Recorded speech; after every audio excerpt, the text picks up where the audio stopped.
Hi, my name's Chuck. I work in the parts department at American Crane and Equipment.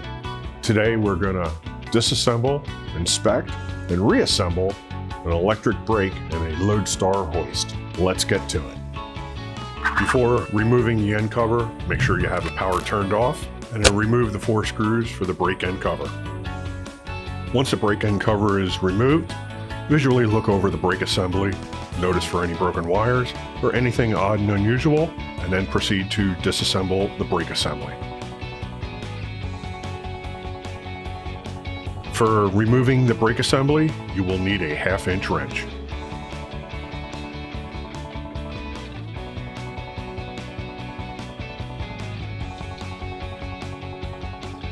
Once you have the first section removed, the thing you want to look at is the shading coils to make sure that they're not broken, all the segments are together, and that the coil is attached.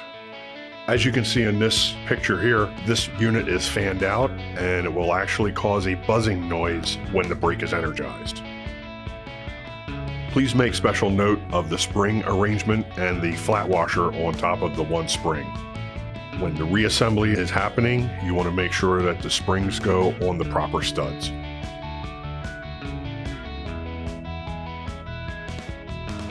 When examining the armature plate, you want to make sure that the segments are well together and not fanned out.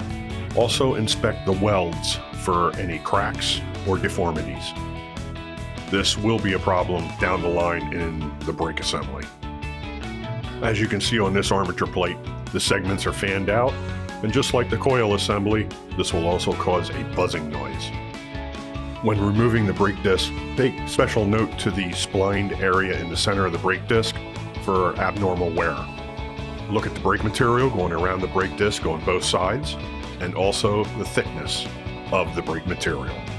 When looking at the brake material around the brake disc, you're going to want to look for cracks, broken pieces, or missing brake material. As this sample brake disc, you can note the splined area of the brake disc is badly worn. This is what actually holds the load via the pinion in the brake assembly. If this piece fails, the load could fall. We definitely don't want that. When removing the intermediate plate, you want to look for excessive heat marks, bluing, and also any stress cracks. Remove the second brake disc, and as the first, look for abnormal wear in the spline area and also the brake material and thickness. The same as the intermediate plate, the back frame, look for any bluing marks for excess heat and heat cracking. Also look at the spline pinion, rotate it, make sure everything is free and works well. Start to reassemble the brake.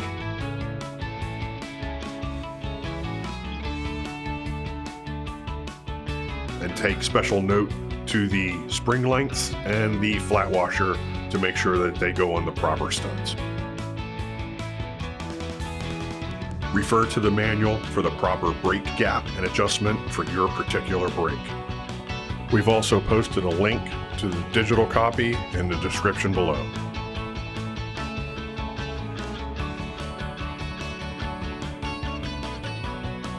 If you need any of these parts, visit us at store.americancrane.com. Always lift, never quit.